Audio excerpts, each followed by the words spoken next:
C'est la ville d'Ebolova qui a accueilli cette année la traditionnelle semaine de l'habitat.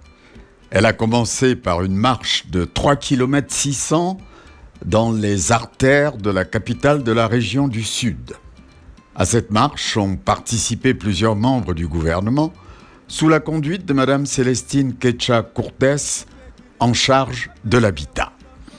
Cette marche, fort courue et appréciée par la population, s'est conclue par le piquetage d'arbustes destinés à l'embellissement de la ville. Tous les invités se sont ensuite transportés à 18 km au centre touristique de Nkolandom pour le point de presse de lancement officiel de la semaine. Dès l'entame de sa prise de parole, Mme Quecha est revenue sur l'historique de la Journée mondiale de l'habitat, dont la semaine de l'habitat précède la célébration. C'est dans sa résolution 4202 du 17 octobre 1985 que l'Assemblée générale des Nations unies a désigné le premier lundi du mois d'octobre de chaque année Journée mondiale de l'habitat. Au cours de cette journée, les Nations unies mettent l'accent sur le droit fondamental de tous à un logement décent et interpellent la communauté internationale sur sa responsabilité collective dans l'avenir des établissements humains. La Journée mondiale de l'habitat rappelle au monde également que nous avons tous le pouvoir et la responsabilité de réfléchir ensemble à l'état de nos villes, à l'état de nos villages, d'en façonner l'avenir pour notre épanouissement dans les villes dans lesquelles nous rêvons de vivre.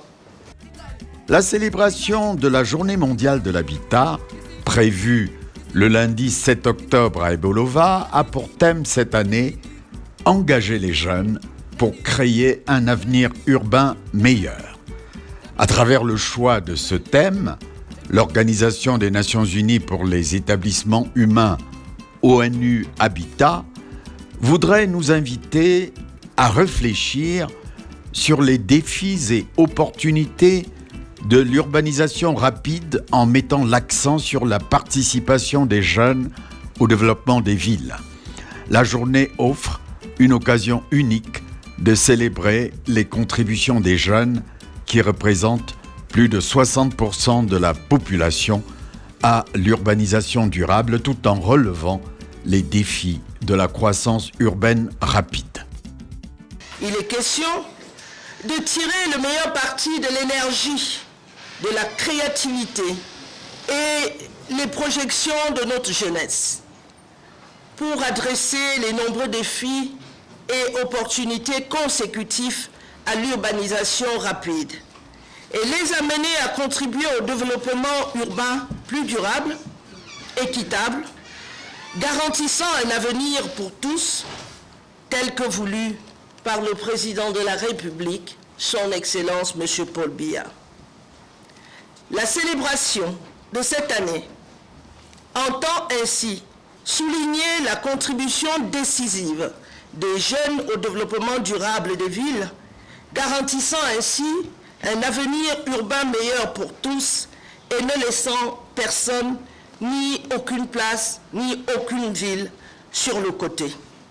En effet, Mesdames et messieurs, malgré les efforts déployés à l'échelle mondiale, les Nations unies reconnaissent qu'il est toujours difficile de faire progresser les objectifs de développement durable en rapport avec la pauvreté, les inégalités, les changements climatiques et leurs corollaires que constituent les catastrophes dues au changement climatique que traversent pas non seulement notre pays ces derniers temps, mais également les grandes villes des pays européens. Pour répondre à ces défis, l'autonomisation des jeunes et leur implication dans la prise de décision urbaine est essentielle. La jeunesse est en effet porteuse d'un dynamisme urbain capable de transformer nos villes en espaces d'innovation, en espaces de croissance économique, de rayonnement artistique et culturel, intégrant en même temps la sensibilité écologique. Décliné à partir du thème mondial, le thème national de la Journée mondiale de l'habitat choisi cette année est « Jeunesse camerounaise, acteur clé de la modernisation de nos villes ». Madame Ketcha Cortés explique que ce choix se justifie par les tendances qui donnent un poids considérable aux jeunes dans la démographie urbaine. En effet, les jeunes des pays en développement représentent à date 70% ou plus de la population urbaine, selon ONU Habitat. Au Cameroun, les données de l'annuaire statistique 2019 donnent les jeunes à plus de 60% de la population en ville. Bien sûr, cette population composée de 64% de jeunes de moins de 24 ans, la moitié de ces jeunes participent donc au marché du travail, tandis que les autres sont inactifs ou encore scolarisés. Partant de cette réalité socio-démographique, la semaine de l'habitat que nous lançons ce jour à Ebolova et à Nkolandong entend mettre la jeunesse camerounaise au cœur des défis de l'urbanisation durable. Il s'agit non seulement de donner aux jeunes l'occasion de vulgariser et promouvoir leurs initiatives innovantes, mais aussi de faire connaître les nombreux mécanismes d'accompagnement de l'État en faveur de la jeunesse camerounaise, d'où la présence à mes côtés ce jour du ministre de la Jeunesse et de l'Éducation civique. Dès lors, le prétexte est tout trouvé pour aborder avec les jeunes les différentes dimensions dans lesquelles ils peuvent contribuer aux stratégies gouvernementales en matière d'habitat et de développement tout court. C'est l'occasion de dire, si besoin était encore, le lien paternel et fusionnel que le président de la République, son Excellence M. Paul Biya, a su nouer avec ses jeunes compatriotes pour les écouter et pour les encourager à prendre toute leur part dans la dynamique de l'émergence en cours dans notre pays. Les jeunes sont vraiment les grandes vedettes de cette semaine de l'habitat, conformément au thème choisi.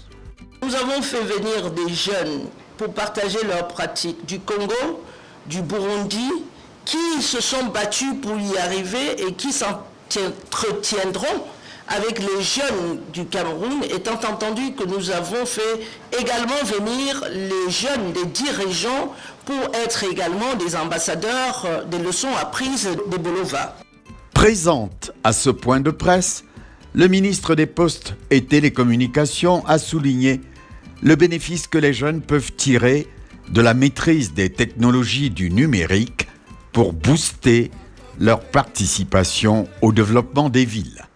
Vous ne soyez pas connecté pour être à TikTok, YouTube, tous les commérages. Vous perdez du temps.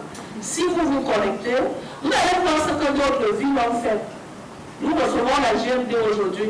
Allez taper pour voir ce que les autres ont fait. On n'invente pas la roue. Et vous allez maintenant proposer. Et monsieur le maire, vous devez les écouter parce que eux qui vont nous amener la solution pour que cette ville-là soit vivable, agréable pour eux. Il y a quelques semaines, monsieur le gouverneur a présidé ici à Ebolova un concours qui a été lancé dans un projet d'accélération de la transformation numérique du Cameroun. Il s'agit de trouver les jeunes qui proposent des solutions pour améliorer l'agriculture ou l'élevage. Vous voyez bien que ce sont les jeunes qui ont fait des applications. Et ceux qui vont gagner le concours seront accompagnés, seront financés. C'est dire que je me réjouis, le thème de cette journée mondiale rappelle aux jeunes, ne soyez pas complexés. Vous êtes en mesure de contribuer, d'être des acteurs pour l'amélioration de nos villes. Et ça, c'est vrai pour tous les autres secteurs.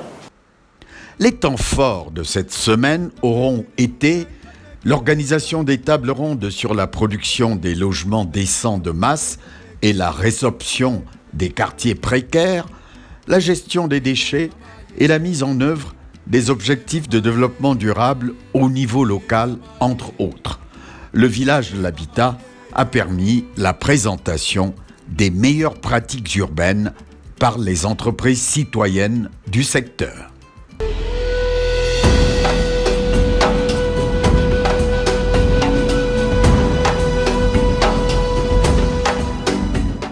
Comment avez-vous accueilli l'annonce de votre commune comme la ville la plus propre du Sud? Être désigné la ville la plus propre est une très belle chose. C'est un instant inoubliable et nous avons soif de récidiver, de goûter à nouveau à ce breuvage. Donc c'est quelque chose de merveilleux. C'est surtout une récompense des efforts que nos populations ont fournis pour rendre belle la ville de Bolova. Vous avez pu le constater partout en ville et même dans les villages, les cadres dans lesquels nous nous trouvons. En ce moment est un témoin vivant de cette réalité. Quelle a été votre stratégie pour gagner cette place? Vous savez, les gens ont tort de ne pas prendre au mot les propos de campagne, pensant que c'est des chimères. Non, nous avons mis cela comme étant notre cheval de bataille, faire de Bolova une ville propre. Donc il n'y a pas de secret, il s'agit de faire adopter ce message, cette posture par tout le monde. Toute notre commune, toute notre ville est mobilisée pour faire de Bolova une ville propre. Vous ne pouvez pas le faire tout seul, vous ne pouvez pas non plus le faire avec vos services d'hygiène. C'est trop réducteur des efforts que nous avons faits. Et donc tout le monde est associé, c'est le secret. Maintenant, vous me demandez comment je vais faire pour le conserver. C'est évident qu'on ne peut pas dévoiler ce genre de stratégie, sinon tout le monde se met dessus. Mais sachez que nous sommes repartis à l'assaut de ce titre, la ville la plus proche du Cameroun. C'est un plaisir incomparable.